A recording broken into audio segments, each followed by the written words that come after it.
Hi friends, അസ്സലാമലൈക്കും. Welcome back again. എല്ലാവർക്കും സുഖമല്ലേ? ഒരുപാട് നാളായില്ലേ നമ്മൾ കണ്ടിട്ട്.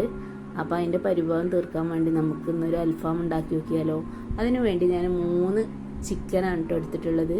അത് വലിയ പീസാക്കിയിട്ട് അതിനെ നന്നായിട്ട് വരഞ്ഞു കൊടുത്തിട്ടുണ്ട് കേട്ടോ. അതിൻ്റെ മസാലകളൊക്കെ നന്നായിട്ട് പിടിക്കാൻ വേണ്ടിയിട്ടാണ് ഞാൻ നന്നായിട്ട് വരഞ്ഞു കൊടുത്തിട്ടുള്ളത്. അതിന് ഞാനൊരു കടായി പോട്ടിലേക്ക് മാറ്റിയിട്ടുണ്ട്. അപ്പോൾ അതിലേക്ക് വേണ്ടിയിട്ട് ഞാൻ വെളുത്തുള്ളി, ഇഞ്ചിയും കുരുമുളകും ഒരു കുറച്ച് അധികം എടുക്കണം കേട്ടോ. അത് നന്നായിട്ട് ചതച്ചിട്ട് അതിലേക്ക് നന്നായിട്ട് കൈ വെച്ചിട്ട് തേച്ച് പിടിപ്പിക്കുക.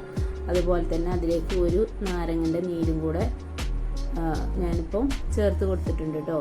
ഇനി അതിലേക്ക് ആവശ്യമായിട്ടുള്ള ഉപ്പും കൂടെ നമ്മൾ ചേർത്ത് കൊടുക്കുക. ഞാനിപ്പോൾ അതിൽ 1.5 ടേബിൾ സ്പൂണ് ഉപ്പാണ് ഇപ്പോൾ അതിലേക്ക് ഇട്ട് കൊടുത്തിട്ടുള്ളത്. ആവശ്യാനുസരണം നമുക്ക് ചേർത്ത് കൊടുക്കാം. ഇതൊക്കെ നന്നായിട്ട് കൈവച്ചിട്ട് നന്നായിട്ട് അതിനെ തേച്ച് പിടിപ്പിച്ച് സെറ്റാക്കി വെക്കണം കേട്ടോ. അപ്പോൾ ആ ചതച്ച് വെച്ച ഇൻഗ്രീഡിയൻസൊക്കെ ഞാൻ നന്നായിട്ട് അതിലേക്ക് തേച്ച് പിടിപ്പിച്ച് സെറ്റാക്കി വെച്ചിട്ടുണ്ട്. ഇനി ഒരു അടപ്പ് കൊണ്ട് അതിനെ മൂടിയിട്ട് കുറച്ച് നേരം റെസ്റ്റ് ചെയ്യാൻ വെക്കാം. ഈ സമയം കൊണ്ട് നമുക്ക് ഒരു 15 പച്ചമുളക്, ഒരു ചെറിയ വലിയ ഉള്ളി, ഒരു വലിയ തക്കാളി, കുറച്ച് മല്ലിച്ചപ്പും പുതിനയും ഇതൊക്കെ നന്നായിട്ടൊരു പേസ്റ്റ് രൂപത്തിൽ അരച്ചെടുക്കുക.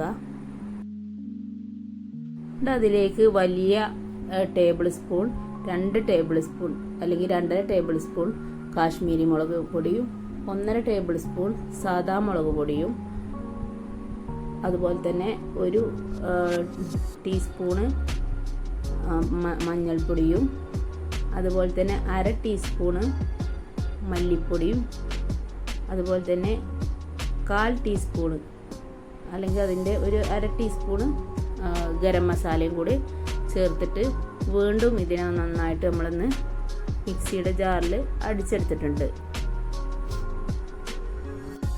അപ്പം നന്നായിട്ട് അരച്ചെടുത്തിട്ടുള്ള ഈ മിശ്രിതം നമുക്ക് നമ്മുടെ ചിക്കനിലേക്ക് നന്നായിട്ട് തേച്ച് പിടിപ്പിച്ച് കൊടുക്കുക കേട്ടോ. നല്ലോണം കൈ വെച്ചിട്ട് തന്നെ എല്ലാ ഭാഗത്തേക്കും നന്നായിട്ട് എത്തിയിട്ടുണ്ടെന്ന് ഉറപ്പ് വരുത്തുക. കാരണം ഇത് ഒരുപാട് നേരം റെസ്റ്റ് ചെയ്യാനുള്ളതാണ്. ഇതിലേക്ക് ഇപ്പം നമുക്ക് ആവശ്യത്തിന് വേണ്ട ഉള്ള ഉപ്പൊക്കെ ചേർത്ത് കൊടുക്കാവുന്നതാണ് കേട്ടോ. എനിക്ക് ഉപ്പ് വേണം തോന്നിയപ്പോൾ ഞാൻ അതിലേക്ക് ഉപ്പ് ചേർത്ത് കൊടുത്തിട്ടുണ്ട്. ഇനി ഇതിനെ നന്നായിട്ട് നമുക്ക് ഒരുപാട് നേരം റെസ്റ്റ് ചെയ്യാൻ വെക്കണം. ഞാനിപ്പോൾ ഒരു 6 മണിക്കൂർ നേരമാണിത് റെസ്റ്റ് ചെയ്യാൻ വെച്ചിട്ടുള്ളത്. റെസ്റ്റിംഗ് ടൈമൊക്കെ കഴിഞ്ഞ് നമ്മുടെ ചിക്കനെ ഞാൻ ഓരോ പീസാക്കിയിട്ട് നമ്മുടെ ഗ്രില്ലർമൊക്കെ വെച്ച് കൊടുത്തിട്ടുണ്ട്. 4 പീസ് വീതമാണ് കേട്ടോ അതിന്മേൽ വയ്ക്കുക. അപ്പോൾ ഞാൻ അത് വെച്ചിട്ട് ഇനി നമുക്ക് അതിനെ ഗ്രില്ല് ചെയ്തെടുക്കണം. അതിന് വേണ്ടിയിട്ട് ഞാൻ നന്നായിട്ട് കനലൊക്കെ നന്നായിട്ട് പഴുപ്പിച്ച് വെച്ചിട്ടുണ്ട്. ചിരട്ടിയും കരിയൊക്കെ വെച്ചിട്ട് വളരെ പെട്ടെന്നൊന്നും ഇത് വെന്ത് കിട്ടൂല കേട്ടോ. അങ്ങനെ സാവകാശം ആ കനലിൽ കിടന്നിട്ട് വേണം ഇത് വെന്ത് വരാനായിട്ട്. അതിനുവേണ്ടി നമ്മൾ നന്നായിട്ട് വെയിറ്റ് ചെയ്യണം. അതുപോലെ തന്നെ ഇടയ്ക്ക് നമ്മളിങ്ങനെ വീശി കൊടുക്കണം. അത് കത്തിപ്പോവാനായിട്ട് പാടുമില്ല. അങ്ങനെ നമ്മുടെ ചിക്കൻ നമ്മുടെ ഗ്രില്ലിൽ കിടന്നിട്ട് നന്നായിട്ട് വെന്ത് വരുന്നുണ്ട്.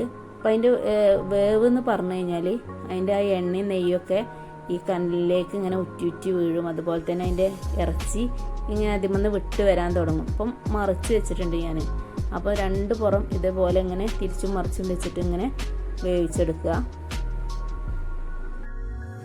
അപ്പം നമ്മുടെ ചിക്കൻ നന്നായിട്ട് വെന്ത് പരുവായിട്ട് വന്നിട്ടുണ്ട് കേട്ടോ.